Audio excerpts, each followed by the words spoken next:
Assalamualaikum warahmatullahi wabarakatuh, sahabat interaktif. Selamat berjumpa kembali dalam podcast Bacarita Interaktif, ruang berbagi gagasan dan inspirasi seputar pengembangan kompetensi di Kementerian Agama Republik Indonesia.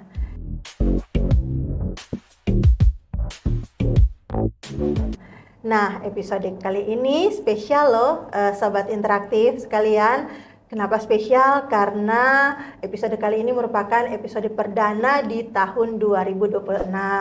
Nah, karena kali ini spesial, maka kami juga menghadirkan narasumber yang sangat spesial ya. Telah hadir bersama kami Ibu narasumber, Ibu Kepala Pusat Pengembangan Kompetensi Manajemen Kepemimpinan dan Moderasi Beragama atau yang biasa kita sebut dengan Kapus Bangkom MKMB Kementerian Agama Republik Indonesia, Ibu Haja Musyarafah Amin SOSMSI. Selamat datang Ibu. Ya, bagaimana kesan-kesannya pertama kali? Bukan pertama kali, mohon maaf ya. Sudah beberapa kali ya Ibu datang di sini, tetapi di 2026 ini kira-kira bagaimana kesan-kesannya Bu melihat Balai Diklat Keagamaan Manado? Alhamdulillah ya. Kembali saya berkunjung di Kota Manado, Kota Tinuntuan, luar biasa. Dan khusus untuk Balai Diklat Manado kali ini, saya bersama dengan teman-teman bersilaturahim dan melihat suasana di kampus ini luar biasa, sangat asri. Ya, dan saya tentu mengapresiasi karena di Balai Diklat Manado sudah menindaklanjuti gerakan asri ini sebagai salah satu kebijakan pemerintah tentunya. Iya, kemarin juga kita sempat melakukan kegiatan ini bersama dengan teman-teman yang lain untuk menindaklanjuti program nasional ya Bu ya. Nah, mungkin kita bisa langsung ke topik ya Bu ya. Ya, mungkin untuk pertama-tama saya ingin dan tentu saja sahabat interaktif lainnya juga ingin mendengar kira-kira program-program apa yang dicanangkan oleh Pusbangkom MKMB Kemenak RI ini dalam rangka upayanya untuk mengembangkan kompetensi ASN di Kemenak. Kira-kira apa Bu program-programnya?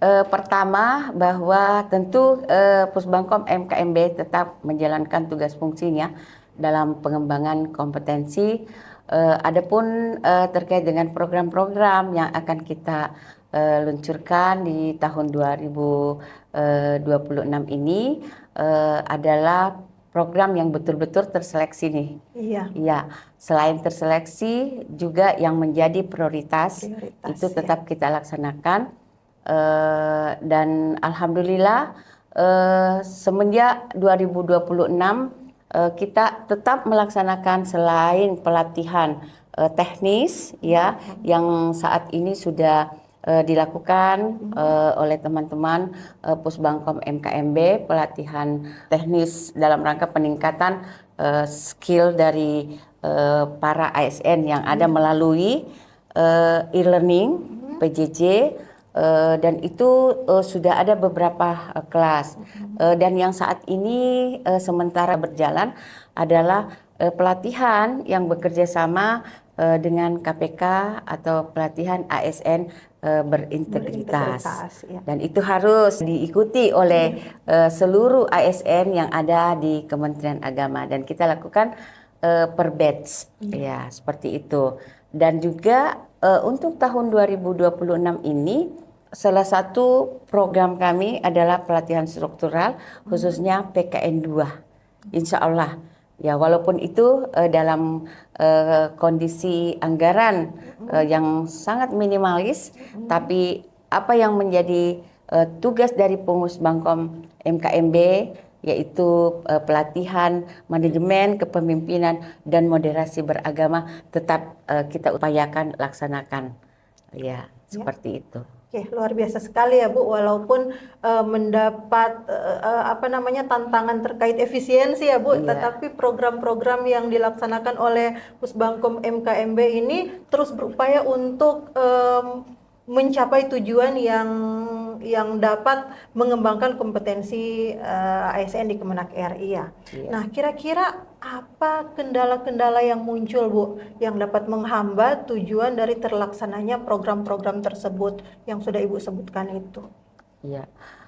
Kalau kendala secara prinsip mungkin tidak terlalu karena di internal kami selalu mencoba menjaga komitmen kita sebagai pelayan itu menjadi penting khususnya dalam pengembangan kompetensi. Maka apa yang harus kita lakukan di sini secara bersama-sama harus berani atau keluar dari zona yang sebelumnya dengan mengubah mindset dan kultur yang ada. Yang tadinya kita mempunyai anggaran pelatihan dengan klasikal atau tatap muka, hari ini kita lebih harus melakukan adaptasi ya dengan melakukan misalnya e-learning atau PJJ atau MOC yang saya kira Kementerian Agama sudah laksanakan sampai hari ini. Iya, oke Ibu ya. Eh, dan selanjutnya mungkin sahabat interaktif ingin mendengar pengalaman dari Ibu ya, karena Ibu sudah lama berkecimpung di bidang pengembangan kompetensi ini. Kira-kira apa satu hal yang paling berubah dari cara ASN belajar, Bu? Atau mengikuti pelatihan atau apapun itu untuk mengembangkan kompetensi itu saat ini dibanding beberapa tahun yang lalu, kira-kira menurut Ibu apa yang berubah? Jadi seperti tadi saya sudah sampaikan bahwa kita harus merubah pola pikir kita. Nah, baik penyelenggara maupun peserta itu harus siap ya melakukan adaptasi. Ya, khususnya kita harus berani beralih kepada melek teknologi, kira-kira seperti itu ya. Karena pelatihan-pelatihan yang sedang dibangun saat ini lebih banyak pada pelatihan-pelatihan jarak jauh yang seperti itu. Tapi kemudian insya Allah juga nanti kita akan lebih mengembangkan lagi dengan memasukkan metode selain pelatihan juga dilakukan coaching maupun mentoring. Seperti itu supaya benar-benar apa yang menjadi layanan kita dalam pengembangan kompetensi itu bisa berkelanjutan dan berdampak, tentunya itu yang paling penting. Oke, ya. Mungkin tadi Ibu sudah sebutkan ya, udah sentil di awal ya. Tapi kira-kira apa strategi konkret ya yang saat ini dilakukan oleh Pusbangkom dalam rangka untuk kendala-kendala yang kita sebutkan tadi di awal itu bisa diminimalisir, Bu, dengan baik. Jadi kita menyatukan penyamaan persepsi tentunya. Yang tadi saya sudah sampaikan bahwa adaptasi itu menjadi penting dan semua harus siap dengan hal itu. Nah, alhamdulillah tim yang ada di Pusbangkom MKMB sudah melakukan program-program strategis dalam hal melihat apa yang menjadi tantangan kita ke depannya.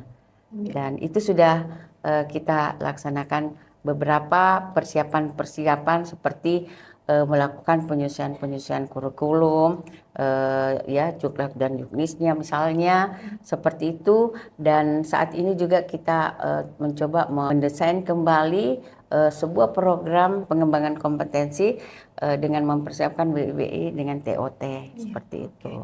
Jadi intinya adaptif dan merubah mindset ya, Bu ya. Adaptif. Ya. Mungkin untuk terakhir, Bu, kira-kira apa harapan Ibu terhadap model pengembangan kompetensi ASN ini, khususnya agar lebih adaptif lagi ya, berdampak dan tetap berakar pada nilai-nilai kebangsaan, Ibu? Iya, tentu strategi selain ya adaptif, kolaboratif itu menjadi penting, menjadi poin penting dalam mensukseskan tentu apa yang menjadi tusi kita sekali lagi sebagai pelayan dalam pengembangan kompetensi.